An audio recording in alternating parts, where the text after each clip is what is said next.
Ayun ang garden setting nila dito Kapromdi. Siyempre yung mga ano nila, pag mga succulents naman talaga Kapromdi, bagay na bagay yung mga stones. Yung rock garden, maganda siyang ilagay sa mga ganitong design. Ito naman Kapromdi yung Christmas tree decor or Christmas decor ng succulent.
Meron din dito Kapromdi yung parang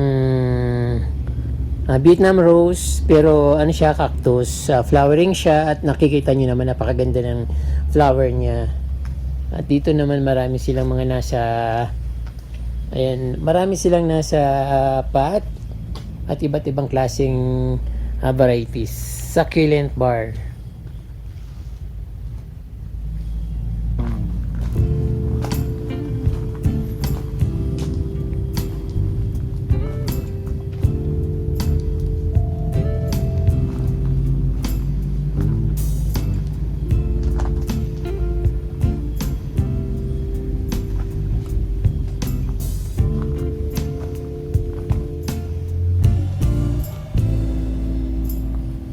Vietnam rose, malaki siya. White Vietnam rose. Kasama sa succulent. Pero parang may nakita ako nito dati dun sa amin. Sabi niya, hindi raw ito Vietnam rose. Pero kamukha niya. Para siyang, succulent din.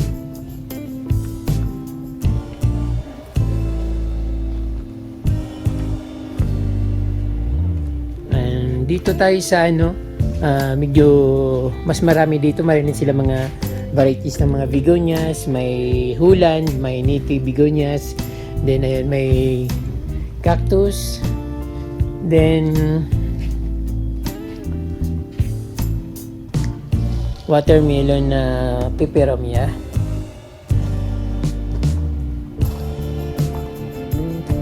Kala ko namumulaklak yung watermelon na peperomia, plastic lang pala yun.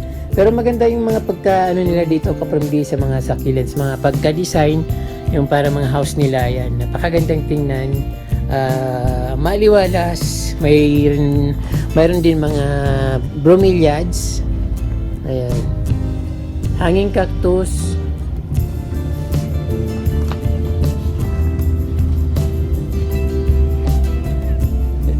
pearl of string,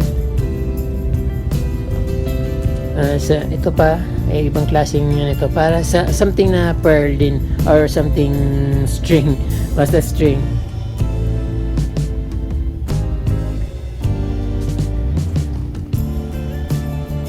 Flowering yung hanging cactus or hanging succulents.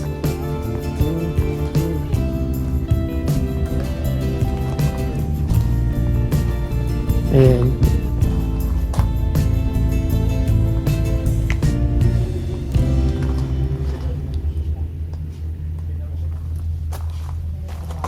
Mayroon din silang orbifolia na calathea, mga mayana. Ayan, ang maganda dito Kapromdi kasi yung pagka-arrange nila, cozy. Tapos maliwanag.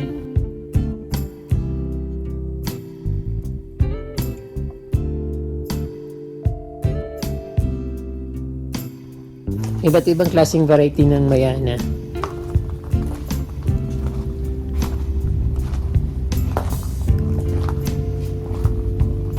So ito maganda yung ano nito. Alam ko ito parang orange mayana ito, kaya lang siguro Depende sa weather, malamig dito kaprom di kapag malamig masyado siguro, nag-iba rin yung kulay niya. But pag mainit na tatama nito ng araw, kulay orange. Din ito naman, ayan. Mga Mayana varieties.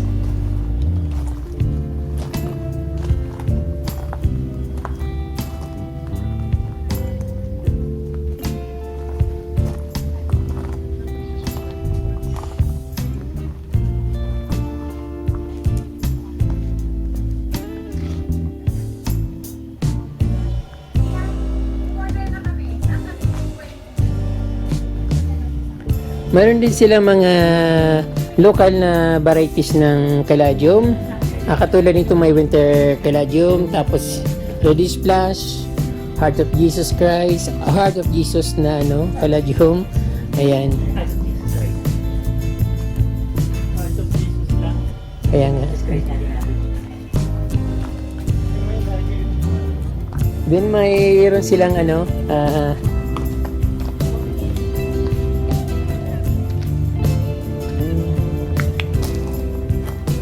monkey tail na cactus, at siyempre mayroon varieties, local varieties ng begonia. Ayan, ngayon lang ako nakalapit sa ganitong cactus na maraming branch, mga branches.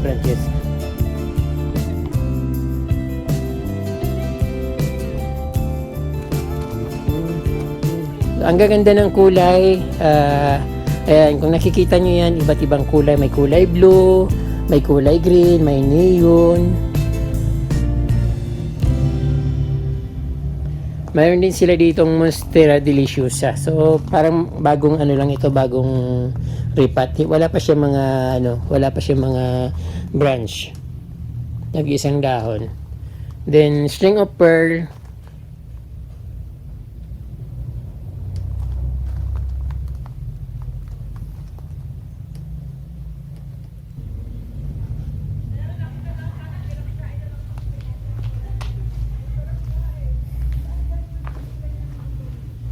Ang daming mga cactus dito mga kapromdi, or mga succulent. So iba't iba.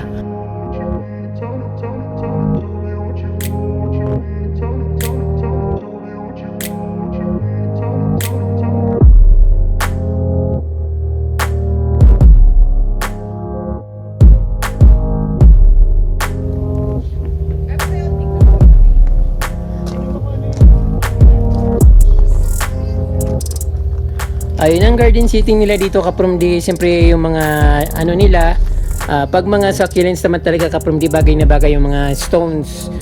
Yung rock garden, maganda siyang ilagay sa mga ganitong design.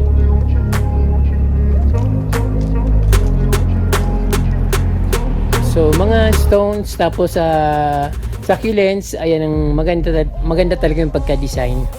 Then meron naman ditong agabi.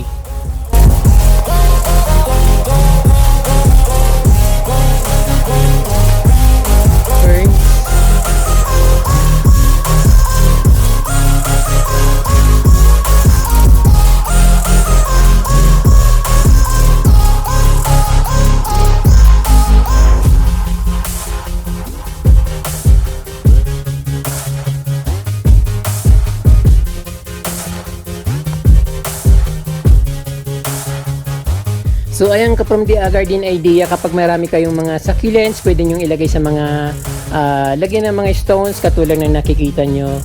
So napakadaling gawin kung gugustuhin nyo.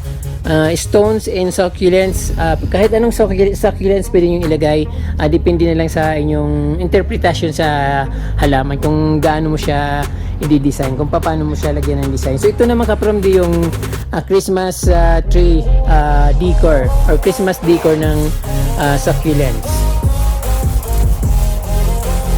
Iba't iba yung kulay niya, may purple, may blue, may green, may yellow. So may flowering din na succulents dito sa kanilang Christmas tree.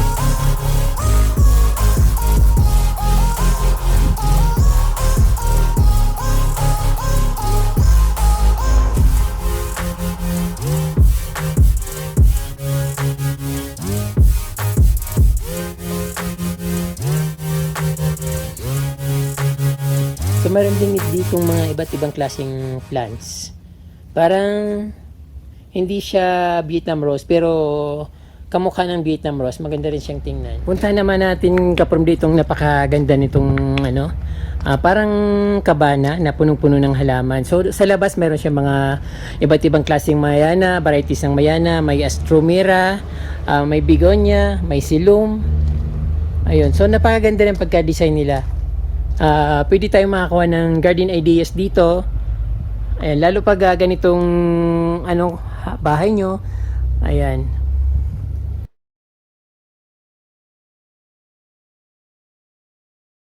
Magaganda rin yung mga mayana dito kapag di iba't ibang klaseng variety. Siyempre kapag pinagsama-sama mo yung mga iba't ibang klaseng variety ng mayana, lalo lang yung mga makukulay katulad nito. So napakagandang tingnan dahil napaka makulay talaga. Ayan. Dito sa loob ng kabana may mga ferns, succulents, iba't ibang klaseng para mga driftwood na nakukuha sa mga ilog. Then mga string of pearls. And hindi ko alam kung mga plastic yung mga halaman nito, pero parang totoo ito kaprom di, hindi siya mga plastic. Kasi maramdaman mo naman kung plastic, totoo siya kaprom di. Plastic ito, plastic siya. Then dito mga string of pearls, succulents, iba't ibang kulay. Ayan, dinisign na nila, yan mga, pag may mga nababasag kayong mga jar, pwede palang ganito kaprom di ang gawin nyo. Magandang style. Pwede sa loob ng bahay. Yan.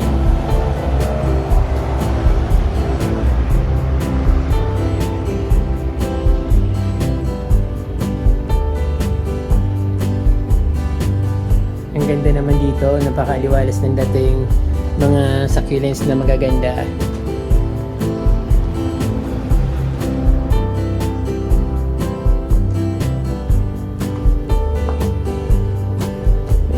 String of hearts.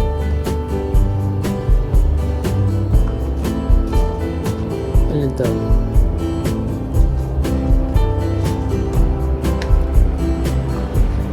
So yung mga ferns kaprom di, totoo po yan yung sinasabi kong string of hearts, mga cactus, mga succulents, totoo po lahat yan, yung driftwood.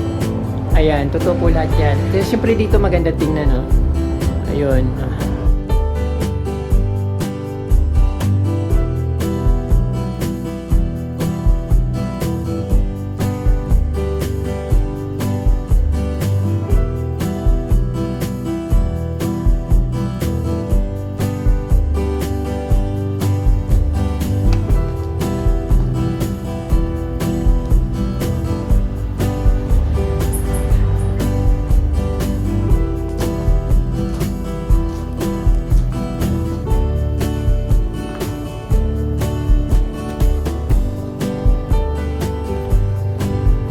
So ikutin naman natin kapag yung mga succulents sword nila dito. Napakadaming succulents, mga nakalagay sa pader, yung nasa tila.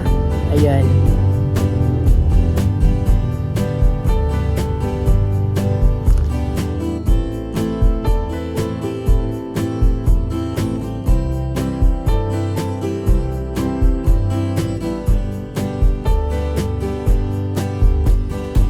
So ayan.